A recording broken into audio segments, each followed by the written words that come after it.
Nous avons un beau programme aujourd'hui, particulièrement le baptême de notre sœur Audrey. Voilà un grand jour de joie pour tout le monde, parce que c'est une grande déclaration d'être baptisé, c'est un pas en avant, une victoire à la gloire de Dieu.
Seigneur notre Dieu, nous voulons te remercier pour ce bon moment, te remercier pour cette victoire, te remercier parce que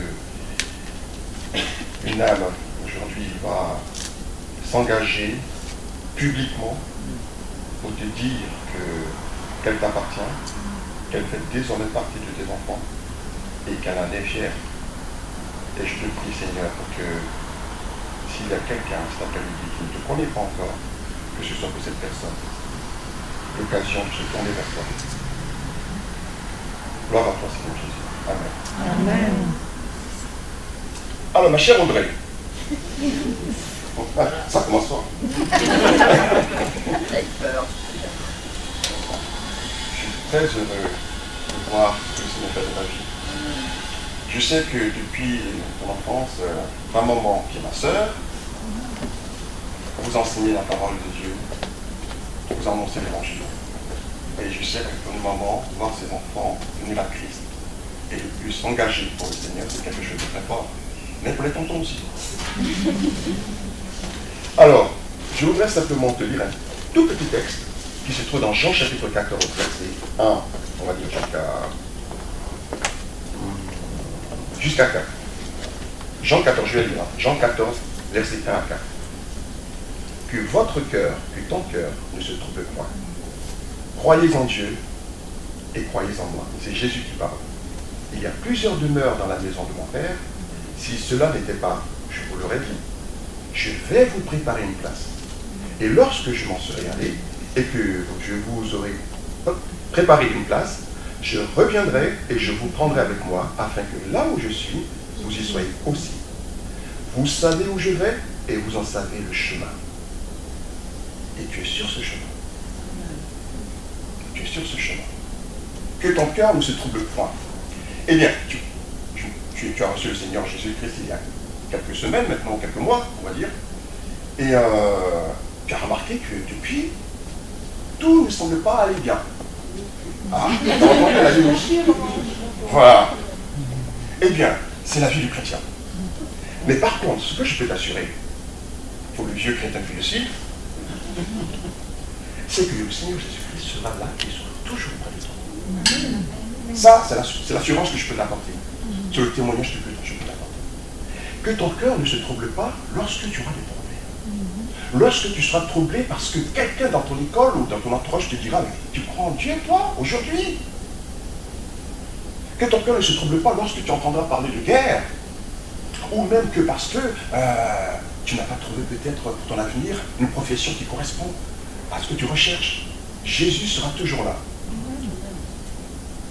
Ne t'inquiète pas. Ah, j'ai envie de te dire, tonton sera toujours là. Mais je sais bien que tonton il est vaillant, tu vois. Donc je te demande de te tourner vers Jésus-Christ et de regarder qu'à Jésus-Christ. Lui seul. Et si tu regardes qu'à Jésus-Christ, tu verras. Je peux t'assurer que tout ira bien. Mais dans le tout ira bien, ça ne veut pas dire que tout ira bien selon toi. Tout ira bien selon le Seigneur. Et si tout va bien selon le Seigneur, tu es une personne heureuse. Alors, sois encouragé. Et puis, eh bien, voilà, on est tous joyeux cet après-midi parce qu'il y a une victoire, une âme, dit publiquement qu'elle appartient à Jésus-Christ. Le baptême, c'est cela. Tu es mort avec Christ et tu es ressuscité avec lui.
Écoutez ces paroles.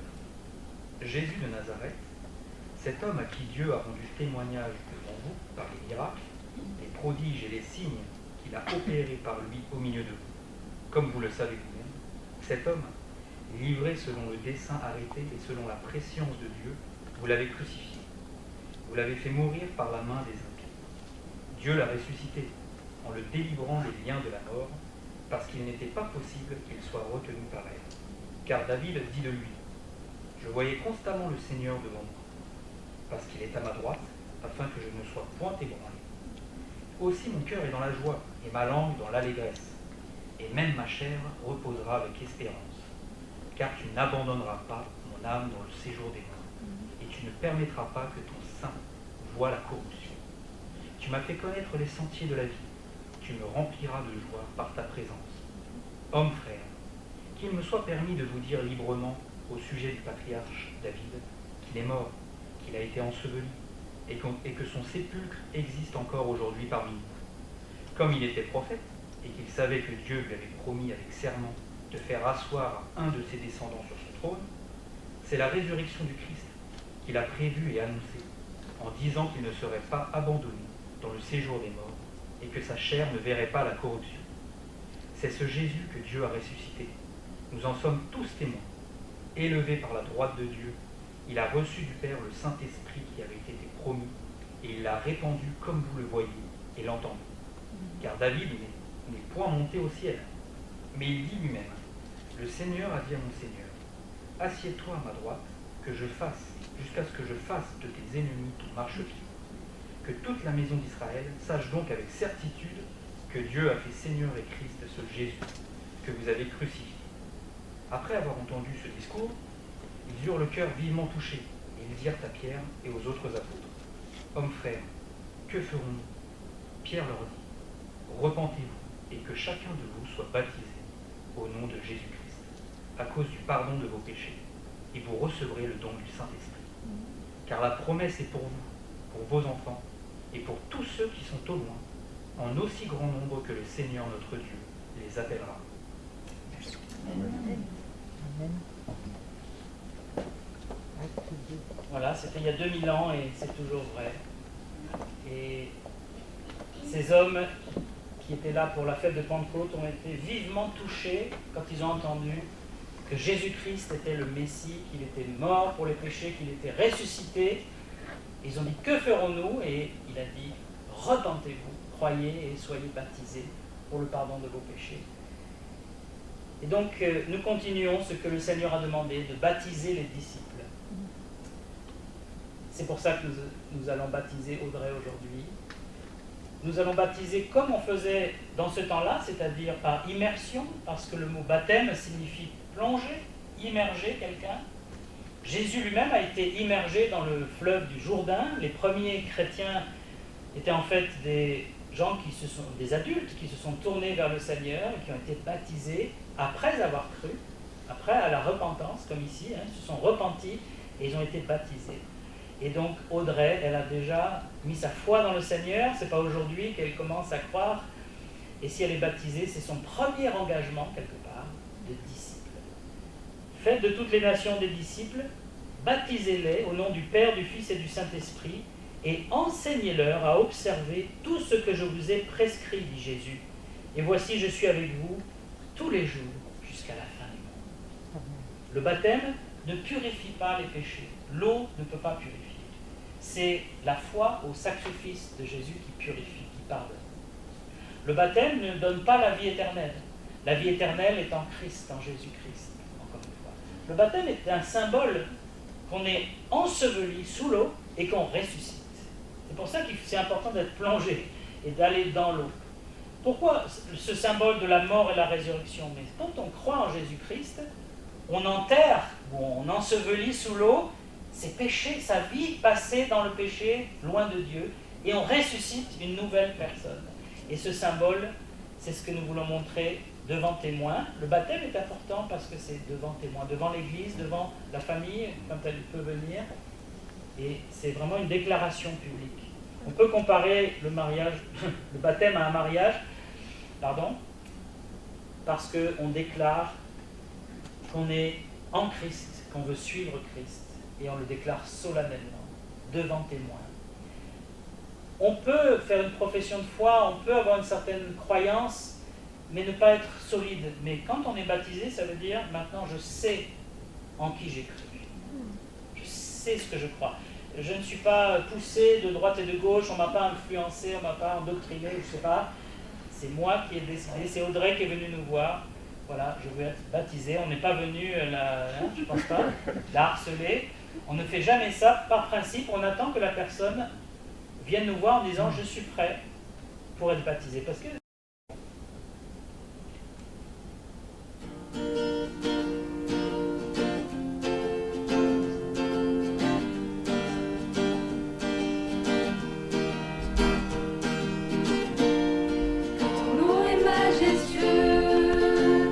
Seigneur, sur toute la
oméga, aucun nom n'est comme le sien.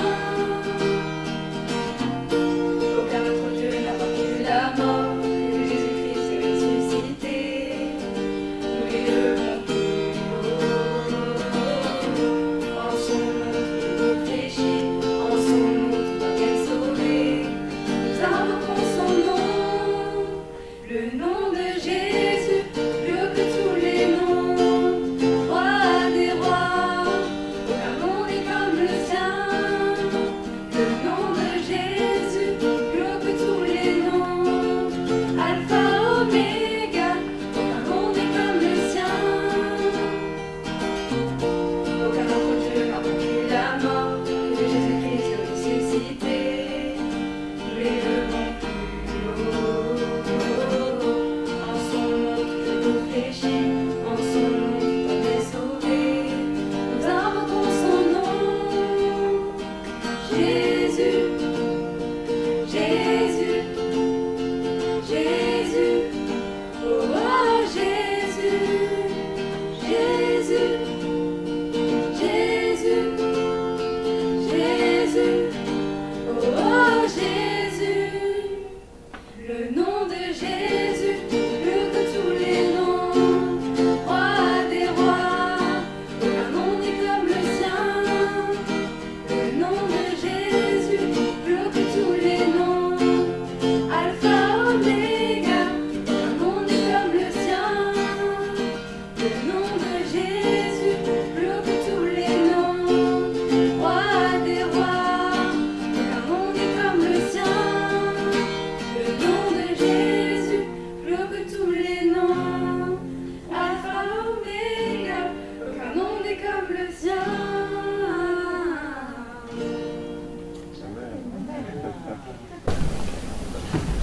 Aujourd'hui, je vous donne un témoignage que j'ai écrit. Je voudrais d'abord remercier le pasteur et Caroline. Alors, étant petite, j'ai toujours baigné dans la chrétienté. Le dimanche, j'allais à l'église avec mon père. C'était une église catholique qui, dans mes souvenirs, était assez sombre, lugubre et très peu éclairée. Dans cette église, on devait allumer des bougies pour la Vierge Marie. Je ne sais pas à quoi ça servait, mais je pense que c'était entre guillemets la remercier d'avoir mis Jésus au monde. En tant que petite fille curieuse, je posais des questions à mon père, mais il n'avait pas toutes les réponses, malheureusement. Nous allions aussi à des réunions de prière qui étaient organisées avec d'autres églises, mais à part ça, nous n'avions pas de vie de prière, nous ne lisions pas la Bible, elle était juste là pour décorer. La seule chose qu'on faisait, c'était de prier avant les repas. Bref, on était de vrais païens. Pour moi, c'était normal de faire toutes ces choses en tant que chrétien. Je ne me posais pas vraiment de questions. Puis un jour, un événement a bouleversé ma vie. À la maison, rien n'allait, et vers mes 7 ans, mes parents se sont séparés. En attendant que la séparation de mes parents se fasse, j'allais à l'école, mais rien n'allait. Mes notes dégringolaient, et après l'école, je devais aller voir un psychologue pour voir quels étaient mes soucis, on va dire, entre mes parents, les disputes et l'école. Puis, notre mère est partie avec nous, et c'est vers mes 8 ans que ma mère nous a fait découvrir la parole de Dieu. On priait, on lisait la Bible, et on allait à l'église avec elle. Je n'aimais pas l'église qu'on fréquentait, car c'était une église qui était très centrée sur l'argent, et certaines personnes étaient mieux traitées que d'autres. Même si je connaissais très peu la parole de Dieu du haut de mes 8 ans, je savais que c'était quelque chose de malsain.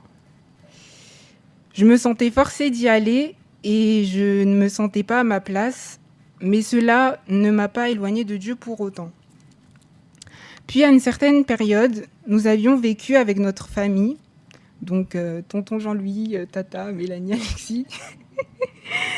Et je me souviens que tata Béatrice nous enseignait la Bible et que nous allions avec les cousins et ma petite sœur à des activités bibliques pour enfants. Et même si je m'intéressais à Dieu, je ne pensais pas à lui, car quand on est enfant, on ne pense qu'à jouer. Après cette période, chez notre famille, encore un déménagement a eu lieu. Cette fois, direction Paris, en 2010 à 10 ans, je dois pour la énième fois m'adapter à une nouvelle vie, à une nouvelle ville, une nouvelle école. À cette époque, mon cœur n'était toujours pas réparé. La solitude s'emparait de moi de plus en plus. Pendant ce temps, je devais emmagasiner tout ce que j'avais vécu comme la séparation de mes parents et les changements inattendus dans ma vie et le fait de ne pas avoir mon père auprès de moi durant cette période. Et comme si cela n'était pas assez, je vivais du harcèlement scolaire à l'école et mes notes dégringolaient une fois de plus. Même si je suis une personne très solitaire et que j'arrive à faire les choses seule et à accepter ma propre compagnie sans être entourée par mon entourage, mon cœur, lui, ne pouvait supporter ce sentiment. Devant mes parents, ma famille et mes amis, je ne laissais rien transparaître sur mon visage, d'où le fait qu'aujourd'hui, j'ai, on va dire, un visage neutre et que parfois, j'ai ce côté froid, méfiant vis-à-vis de certaines personnes et des gens en général. C'est à cause de cela que j'ai forgé cette carapace et ce caractère au fil du temps. Mon cœur était en miettes, mais ça, personne ne le savait. Enfin, un jour, entre 2014 et 2015, cette personne qu'on appelle « je suis » est venue et m'a déchargée de ce fardeau qui était la solitude. La pièce maîtresse qu'il manquait à mon cœur était Jésus. Malgré le fait que certaines séquelles soient quelque peu présentes, maintenant tout va bien. Et dans le psaume 147, 3, il guérit ceux qui ont le cœur brisé et pansent leurs blessures. Voilà.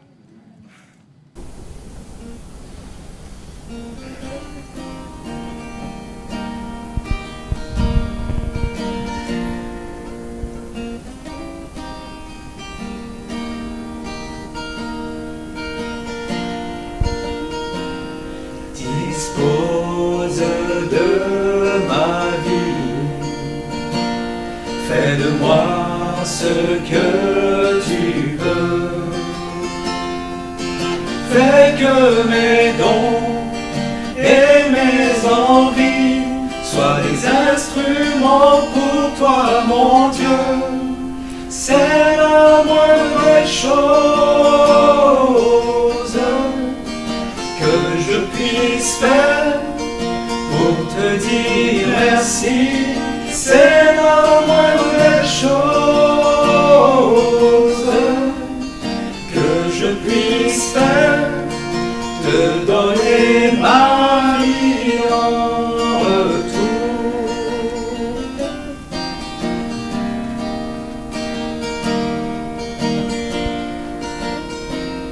Dispose de mon temps, envoie-moi où tu voudras. Je m'offre à toi avec un cœur confiant, car ta présence sera ma joie. C'est la moindre des choses que je puisse faire pour te dire merci. C'est la moindre des choses que je puisse faire, te donner ma vie en retour.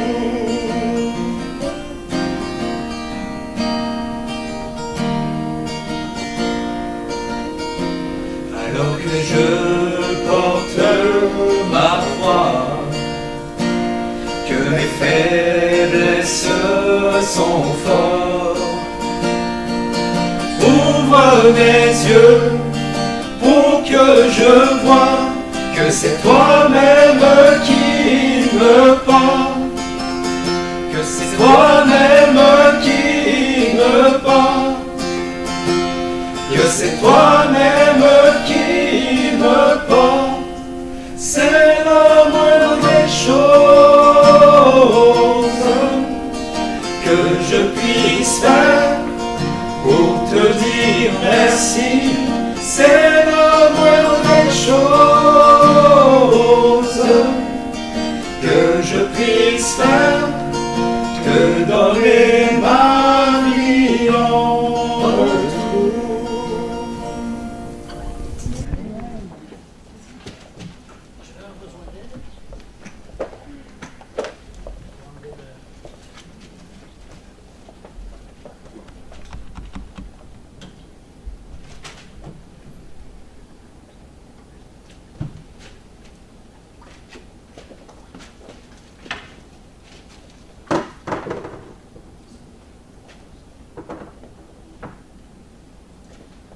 Alors Audrey, si tu veux t'avancer.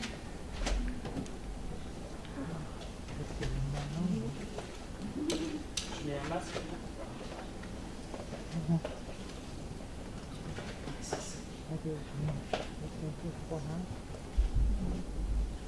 Jérémy, tu peux filmer.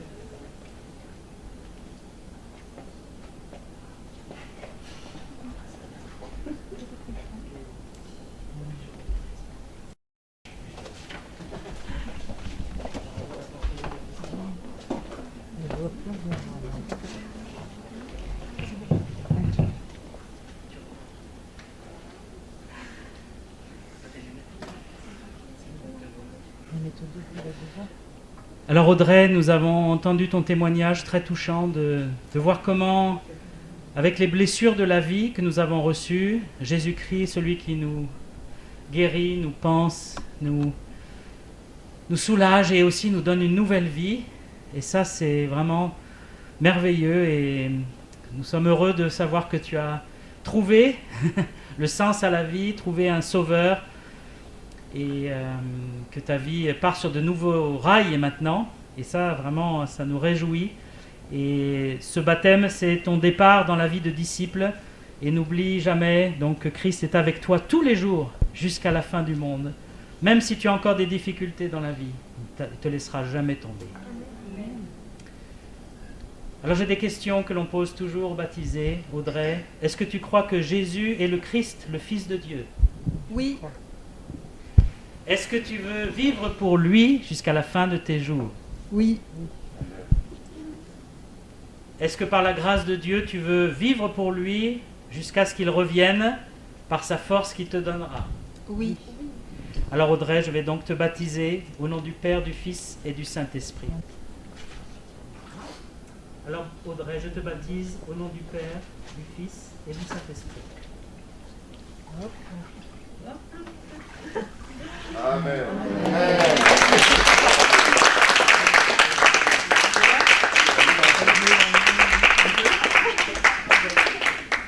Voilà, la maman qui vient.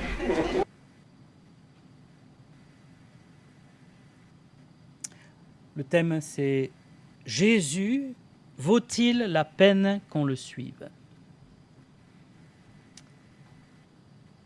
Je lis dans l'Évangile de Jean, chapitre 6, à partir du verset 66. Dès ce moment, plusieurs de ses disciples se retirèrent et ils n'allèrent plus avec lui, avec Jésus-Christ. Jésus dit donc aux 12, « Et vous, vous ne voulez pas aussi vous en aller ?» Simon-Pierre lui répondit, « Seigneur, à qui irions-nous ? Tu as les paroles de la vie éternelle. Et nous avons cru et nous avons connu que tu es le Messie, le Saint de Dieu. » Lorsque Jésus était sur terre, il parcourait les villages, les villes de Galilée en particulier, et chaque fois, il faisait des miracles. Il guérissait toutes les maladies, même des morts qu'il ressuscitait. Il chassait les démons des démoniaques. Les vies étaient transformées. Vous aviez des lépreux qui retrouvaient la vie parce qu'ils étaient guéris de la lèpre. Vous aviez des prostituées qui prenaient une vie normale. Vous aviez des publicains qui travaillaient pour les Romains qui devenaient des enfants de Dieu et qui se comportaient honnêtement alors qu'avant, ils volaient tout le monde. Tous ces miracles, toutes ces choses, Jésus les accomplissait et il y avait des foules qui le suivaient continuellement. Il n'avait même plus le temps de dormir, de manger, tellement il y avait de monde. Vous imaginez si quelqu'un aujourd'hui se promenait dans les villes en guérissant tous les malades, il ne pourrait plus faire 1 mètre. Il y aurait des gens qui sauteraient sur lui pour dire « Guéris-moi, guéris-moi ». Et puis, Jésus ne faisait pas que guérir et chasser des démons, il enseignait beaucoup. Et il y a un moment, son enseignement a déplu à certaines personnes. Ils ont dit « Ah non, non, c'est trop là, je ne veux plus suivre Jésus ». Quand Jésus a commencé à parler de choses sérieuses, de le suivre dans toute sa vie, de croire en lui, de le recevoir dans sa vie, là, ils ont dit « Oh là là, ça va trop loin ». Eux, ceux qui sont partis, ils voulaient d'un bon génie, d'un Jésus qui les guérit, qui leur donne, qui multiplie les pains, donc on n'a même plus besoin de travailler, hein, on a le pain tous les matins qui arrive, multiplié, et surtout pas d'engagement. Quand j'ai besoin de lui, je frotte la lampe du génie, et hop, il arrive, il me guérit, il me sauve, et après je dis rentre dans la lampe, hein, ne me dérange pas. Et je pense qu'on est toujours un peu pareil, hein. On aimerait un Dieu comme ça qui, quand on est dans la détresse, « Oh mon Dieu, envoie-moi le secours !»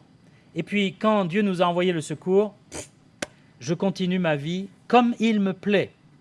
Et ça ne marche pas comme ça avec le vrai Dieu. Avec les faux dieux peut-être, mais pas avec le vrai Dieu. Le vrai Dieu, il attend de nous un engagement. Il attend de nous une sincérité, d'être authentique. Si on se met avec lui, on se met avec lui, c'est sérieux. C'est pour ça qu'il a voulu qu'on soit baptisé. Le baptême, c'est pour dire « je suis dans le camp de Dieu, je suis avec Christ ». Je ne suis pas entre les deux, un peu avec d'autres religions, un peu avec le monde, avec le péché. Non, quand on vient vers Christ, on quitte le péché, on quitte le mal, on quitte les ténèbres et on va suivre Jésus-Christ. C'est vraiment une prise de position forte. Et il y avait certains qui n'ont pas eu ce désir ou ce courage, je ne sais pas. Mais Simon-Pierre, lui, il a dit « Mais à qui irions-nous ? Est-ce que ça vaut la peine de suivre le Seigneur Jésus ?» Nous, parfois, hein, on est un peu contradictoires, nous les humains. On dit « Mais si je vais suivre Jésus, je vais perdre ma liberté. Je ne pourrai pas faire ce que je veux. Parce que Jésus va me dire ce qu'il faut faire. Il va devenir mon Seigneur, mon Dieu, mon berger. Il va falloir que j'obéisse à Dieu. Et donc, je ne serai plus libre. Donc, je préfère ne pas le suivre. Comme ça, je fais ce qui me plaît. Mais en réalité, quand vous ne suivez pas Jésus-Christ, vous ne faites pas ce qui vous plaît vraiment. Parce que vous êtes esclave de l'autre côté. Esclave de vos convoitises, de vos désirs qui n'en finissent plus. Quand quelqu'un dit « Mais moi, toi, tu es chrétien, tu ne peux pas boire beaucoup d'alcool. Moi, je peux boire comme je veux. » Ah ben, c'est super, bravo. Est-ce que tu peux arrêter de boire, par contre ? Ah, pas toujours, hein ? Et c'est là où on voit que le péché est vicieux. Il te dit « Vas-y, éclate-toi, fais ce qui te plaît. » Et puis, on le fait, et puis après, au bout d'un moment, on est piégé. On est dans une addiction. Et là, on n'est plus libre. On dit « Moi, je suis libre, je fais ce que je veux. » Oui, je suis libre de me droguer, je suis libre de me prostituer, je suis libre de... Oui, non. Est-ce que c'est ça la liberté ? Non, la vraie liberté, c'est pas ça. La vraie liberté, c'est de pouvoir dire non au mal et oui au bien. Est-ce que tu es capable de faire du bien, le bien que ta conscience t'indique, de faire du bien tout le temps, ou est-ce que tu es prisonnier de ce mal en nous, hein ? On a tous le mal, le péché, ça s'appelle. Hein ? Des fois, je me souviens quand j'étais jeune, j'avais ma conscience qui me reprenait. Je n'obéissais pas à mes parents, je n'étais pas très gentil, j'étais assez égoïste. Et je me disais, c'est pas bien quand même. Bon, demain tu vas faire mieux, tu vas obéir demain. Tu vas aider ta maman. Tu vas faire ci, tu vas faire ça. Et puis le lendemain, oublié. Le mal revenait plus fort. Et je me disais, c'est pas grave, c'est pas grave. Jusqu'au jour où j'ai vraiment compris que j'étais lié, pieds et poings liés par le mal en moi, et que ça pouvait même devenir dangereux, hein, ça pouvait aller de plus en plus loin, parce que le mal ne s'arrête pas à une petite chose. Hein. Tu lui donnes le doigt et il prend le bras. Hein. Et après, c'est tout l'être qui rentre. Et c'est là que Christ est venu me sauver, heureusement. Alors, est-ce que Jésus est digne qu'on le suive ? C'est ça le thème. Hein. Est-ce que ça vaut la peine de suivre Jésus-Christ aujourd'hui au XXIe siècle ? Et à Paris, en région parisienne. Jésus est digne pour plusieurs raisons. La première, c'est qu'il est Dieu. Ça veut dire qu'il connaît tout. Il peut tout. C'est lui qui a voulu que toi et moi, nous soyons là. Il est le Créateur. Il connaît les tenants, les aboutissants, il est l'alpha et l'oméga. Rien ne lui échappe. Dieu n'est jamais surpris. Dieu n'est jamais dépassé. Tout est possible à Dieu. À nous, beaucoup de choses sont impossibles. Mais quand on est confronté à l'impossible, alors là, on peut se tourner vers Dieu et dire « Seigneur, il n'y a que toi ». C'est important d'avoir Dieu dans sa vie. Parce que quand vous êtes tout seul sans Dieu, vous affrontez la vie tout seul. Et cette vie devient de plus en plus compliquée quand même. On voit que l'individualisme augmente, c'est-à-dire c'est chacun pour soi, c'est la loi de la jungle. Notre sœur Audrey nous a parlé du harcèlement à l'école. C'est quelque chose qui est en grande augmentation. Avec les réseaux sociaux, tout le monde a son smartphone et beaucoup ne se rendent pas compte du tout des effets que ça peut avoir. Ils mettent des messages, n'importe quoi, des photos. Ah, c'est rigolo. Et la personne qui est visée, elle déprime et certains se suicident. C'est un monde impitoyable. Jésus a dit d'ailleurs qu'à la fin des temps, l'amour du plus grand nombre se refroidira. Qu'est-ce qu'il voulait dire par là? C'est qu'on va de moins en moins s'aimer. Ça va être de plus en plus froid, de plus en plus dur. C'est la théorie de l'évolution qui le dit. C'est la survie des plus forts. Je vous dis, c'est pas souhaitable. Heureusement que la théorie de la création est beaucoup plus vraie. Parce qu'avec Christ, on n'est pas dans la loi du plus fort, on est dans la loi du plus humble, on est dans la loi de l'amour. Et en Christ, on est aimé par Dieu, qui nous connaît. Il nous connaît mieux que nous-mêmes. Nous, on ne connaît pas le tréfonds de notre âme. Des fois, on est surpris par soi-même. On dit « Waouh, c'est moi qui ai réagi comme ça ». Mais Dieu, il nous connaît. La Bible dit qu'il sonde notre cœur. Et c'est merveilleux de savoir que celui qui nous connaît comme ça nous aime. Parce que s'il ne nous aimait pas, là, on serait mal. Une autre chose avec Jésus-Christ, c'est qu'il ne nous déçoit jamais. Je n'ai jamais rencontré quelqu'un qui dit « Ah, moi, j'ai cru en Jésus-Christ et ça m'a vraiment déçu. » Jamais.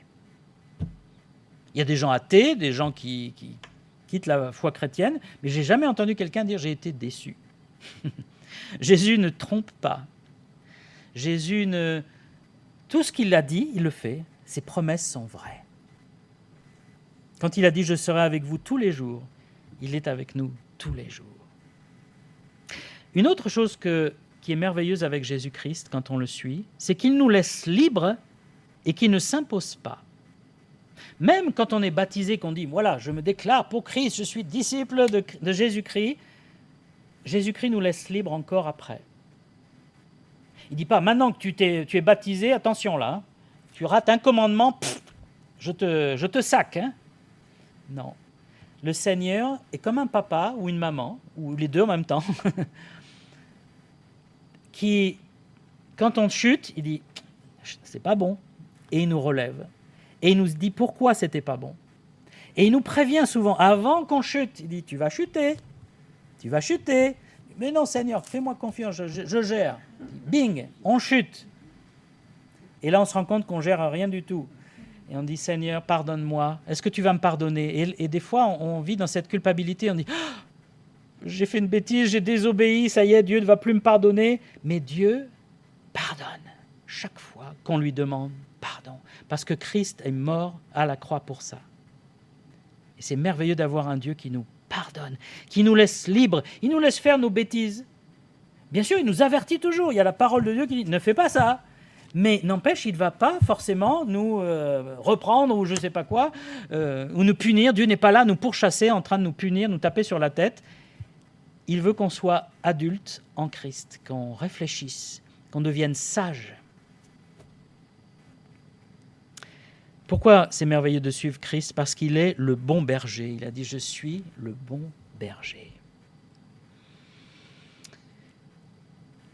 Satan, qui est l'ennemi de Dieu, est un maître trompeur.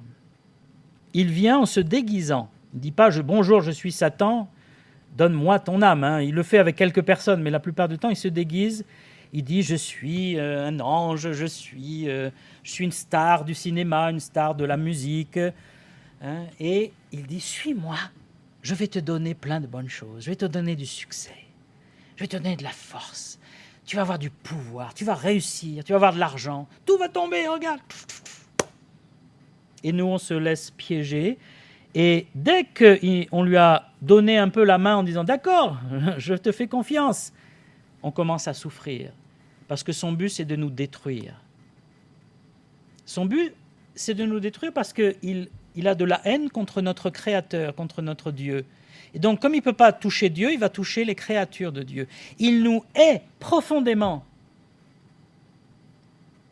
Et tout ce qu'il promet, ce sont des mensonges. Les succès faciles, la vie libre avec la fête, tu finis par te retrouver seul, déprimé, suicidaire. Alors que si tu suis le bon berger, il ne te décevra jamais, comme je l'ai dit, et il prendra soin de toi. Les vrais bergers qui existaient à cette époque-là, en Israël, et qui existent encore aujourd'hui, aiment leurs brebis. Ce n'est pas qu'ils sont propriétaires d'animaux et puis ils les amènent à l'abattoir dès qu'ils peuvent et ils pensent qu'à l'argent. Ça, c'était les mercenaires qui faisaient ça. Mais les vrais bergers, ils élevaient comme les enfants. D'ailleurs, souvent, ils étaient célibataires. Moi, je connais beaucoup de bergers, les pauvres, ils sont célibataires parce qu'aucune femme n'est prête à partager la vie dans la montagne avec les brebis. C'est pas évident. Et leurs bébés, leurs enfants, c'est les brebis. Quand la brebis se blesse dans le chemin parce qu'elles sont fragiles, qu'est-ce qu'il va faire? Il va l'amener à l'abattoir pour l'achever? Non. Il va réparer, il va mettre une attelle, il va la porter dans ses bras jusqu'à l'enclos, il va la nourrir, la soigner. Mais c'est incroyable ce que peuvent faire les bergers. Et le berger des bergers, le bon berger, qu'est-ce qu'il peut faire avec chacun de nous? Quand on est son enfant, sa brebis, il prend soin de nous. Et encore une fois, il ne s'impose pas, il nous amène dans la sagesse, à réfléchir. Tandis que les bergers de ce monde, les faux bergers, les hommes politiques, les stars, il y a aussi des personnes dans nos vies qui nous influencent. Moi, quand j'étais étudiant, il y avait un gars dans ma classe très intelligent. Il avait une famille aisée, donc beaucoup d'argent de poche, et ses parents étaient toujours absents. Donc, il faisait ce qu'il voulait. Et il avait l'argent de poche à profusion. Il pouvait prendre la belle Audi de papa. Il m'a emmené des fois, on a fait des tournées en Audi à 180 km/h sur l'autoroute. Et moi, j'étais fasciné parce qu'il était une sorte de personnalité charismatique, super intelligent. Et quand je me suis converti, je ne l'ai plus suivi parce que j'avais trouvé mon berger, le Seigneur. Et je l'ai revu, je l'ai croisé une fois plus tard. J'ai dit, alors, qu'est-ce que tu es devenu? Il dit, tu sais, j'ai failli aller à l'hôpital psychiatrique. Je dis, pourquoi?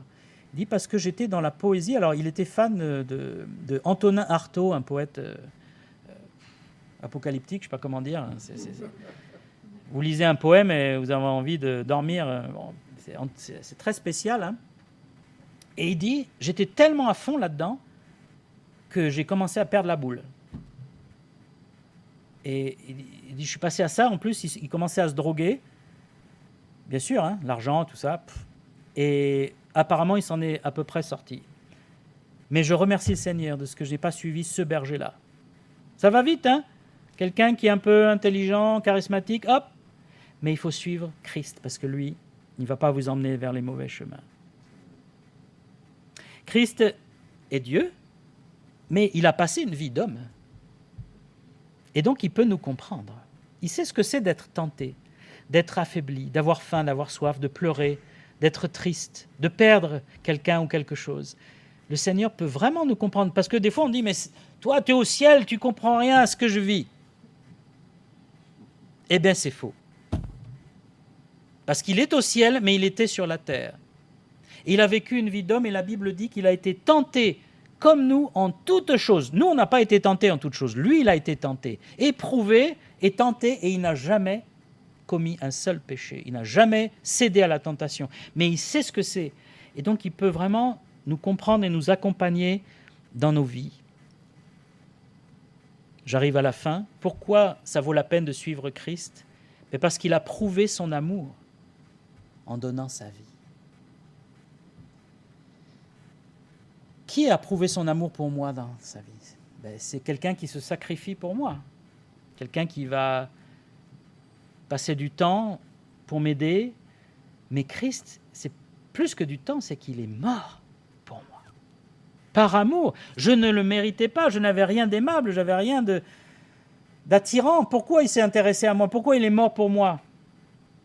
La seule raison, c'est parce qu'il est amour et parce qu'il est un Dieu de grâce. Et il ne voulait pas que je meure et que je sois perdu. Et donc il est venu me sauver. Personne n'a prouvé son amour à ce point-là que Christ. Et puis pour finir, en Matthieu 11, c'est le verset qui est derrière l'écran, Jésus dit à ceux qui le suivent, Matthieu 11, verset 28, « Venez à moi, vous tous qui êtes fatigués et chargés, et je vous donnerai du repos. Prenez mon joug sur vous et recevez mes instructions, car je suis doux et humble de cœur, et vous trouverez le repos pour vos âmes, car mon joug est doux et mon fardeau léger. » Jésus nous appelle à le suivre, parce qu'il va nous donner du repos, le vrai repos, la vraie paix. Dans ce monde, vous pouvez avoir la paix en vous isolant avec des écouteurs dans votre chambre, et puis j'ai la paix quelques minutes, et encore, ça tourne dans la tête quand même. La vraie paix, c'est quand elle est au fond de l'âme. Vous savez que Dieu est là, qui prend soin de vous, vous lui avez déchargé tous vos soucis, tous vos fardeaux sur lui, il dit maintenant Seigneur, c'est toi qui gères. Et là, vous avez la vraie paix, profonde. Et puis il dit, recevez mes instructions. Bien sûr, il faut obéir au Seigneur, il faut marcher avec lui, il faut l'écouter. Il est Dieu, il est la sagesse incarnée. Donc si je n'écoute pas Dieu, qui vais-je écouter? Il sait mieux que moi ce que je dois faire. Donc j'ai intérêt à l'écouter et à le suivre. Et c'est important de suivre, ça vaut la peine. Parce que là où il m'amène, c'est pour le meilleur pour moi. Pas le meilleur que moi j'avais imaginé, comme rappelait Jean-Louis. Nous, on imagine le meilleur pour moi, d'accord, je vais être riche, je vais avoir une belle famille, on va avoir un bateau de pêche, un yacht, une villa aux Baléares, et puis voilà, ça c'est ce que j'attends. Ça, c'est le rêve matérialiste qu'on nous a inculqué. Mais le vrai bonheur, c'est pas ça. Le vrai bonheur, c'est d'être aimé et d'aimer les autres. Même si on vit dans un 2 pièces ou un studio, on peut avoir le bonheur parce qu'on est aimé et le Seigneur nous aime. Et on aime les autres. Il y a plus de bonheur à donner, dit Jésus, qu'à recevoir. Alors il dit, recevez mes instructions parce que je suis doux. Mon joug est doux. Mon fardeau léger. Quand on suit Jésus, ce n'est pas lourd, ce n'est pas pesant, ce n'est pas pénible. On n'est pas là à dire « Oh là là, il faut que je suive Jésus, oh, ça va être dur. » Non, c'est doux, c'est léger. Parce qu'il y a de la joie, il y a de l'amour, il y a de la paix. Il y a des fruits, on se sent utile, on sert à quelque chose. Alors qu'avec le péché, et avec Satan, là le joug n'est pas doux. C'est marche ou crève. Et puis, le fardeau n'est pas léger.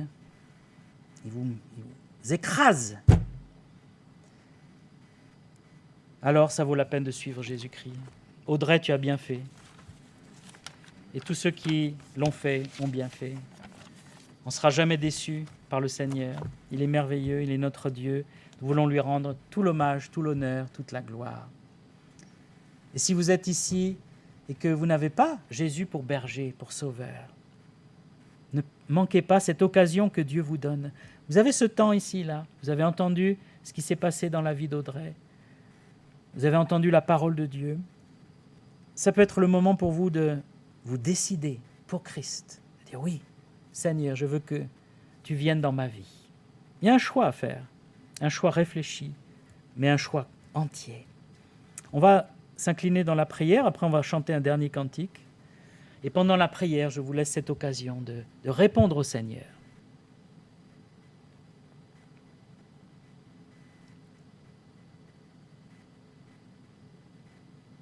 Comment répondre au Seigneur? Vous pouvez répondre dans votre cœur, silencieusement.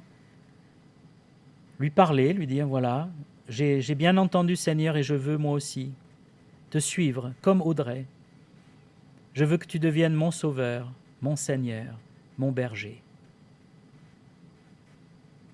Vous pouvez aussi lui dire vos questions, vos doutes, Seigneur, j'ai peur de perdre ma liberté, ou j'ai peur de, si je te suis, je serai triste, ou je ne serai plus heureuse ou heureux. Ou...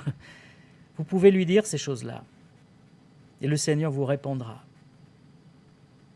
Mais surtout, vous pouvez donner votre cœur au Seigneur. Seigneur, prends ma vie. Viens dans mon cœur. Pardonne mes fautes. Purifie-moi. Et il le fera, parce qu'il a promis. Quiconque invoquera le nom du Seigneur sera sauvé. Quiconque invoquera son nom sera pardonné de ses péchés. C'est la promesse de Dieu. Merci Seigneur pour tes promesses. Merci pour notre sœur Audrey, vraiment que tu la réjouisses, que tu lui donnes beaucoup de joie après des années où elle n'a pas eu beaucoup de joie justement, que tu combles, que tu remplaces ces années perdues, c'est quelque part, et qu'elle puisse aider d'autres aussi qui sont dans la détresse, dans la difficulté, la solitude. Donne-lui Seigneur d'être une servante de Christ, d'être une femme de Dieu, une femme de la Bible, une femme qui marche avec toi, pourvois ses besoins comme tu l'as promis, Seigneur. Conduis son chemin chaque jour vers la destination que tu as préparée. Et merci parce que notre destination finale, c'est la vie éternelle, c'est la Jérusalem céleste. Et merci de ta promesse que tu nous prépares une place déjà maintenant. Loué sois-tu. Amen. On va chanter « Tel que je suis » et ce culte sera terminé. Après ça, si vous avez des questions, je me tiens à votre disposition. Il y a également Jean-Alain, un pasteur qui est là. Il y a Jean-Louis. Tonton Jean-Louis. Non, il n'y a que Audrey qui peut t'appeler comme ça.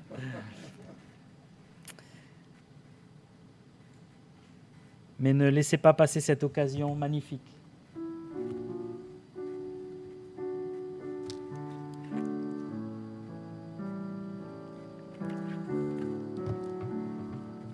Tel que je suis, sans rien à moi, sinon ton sang versé pour moi, et ta voix qui m'appelle à toi, agneau de Dieu, je viens,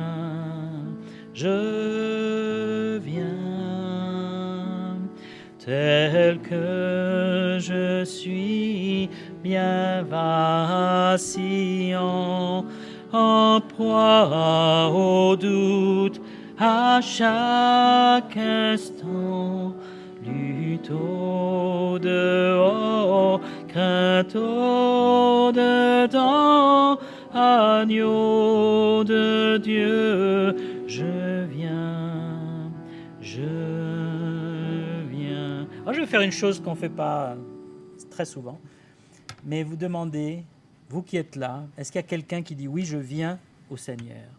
Et simplement vous levez la main, vous dites je viens au Seigneur aujourd'hui. Est-ce qu'il y a quelqu'un qui a ce courage ou cette foi pour dire aujourd'hui je viens au Seigneur, qu'on puisse se réjouir avec vous? Ne vous sentez pas obligé surtout, c'est votre choix, mais parfois c'est bien de se déclarer. Très bien, j'insiste pas. On va chanter les strophes suivantes.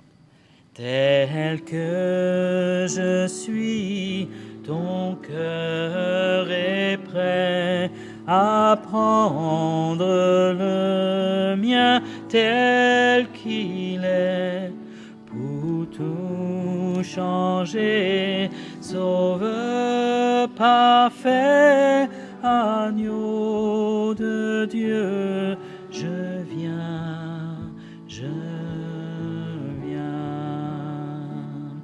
tel que je suis, ton grand amour a tout pardonné sans retour.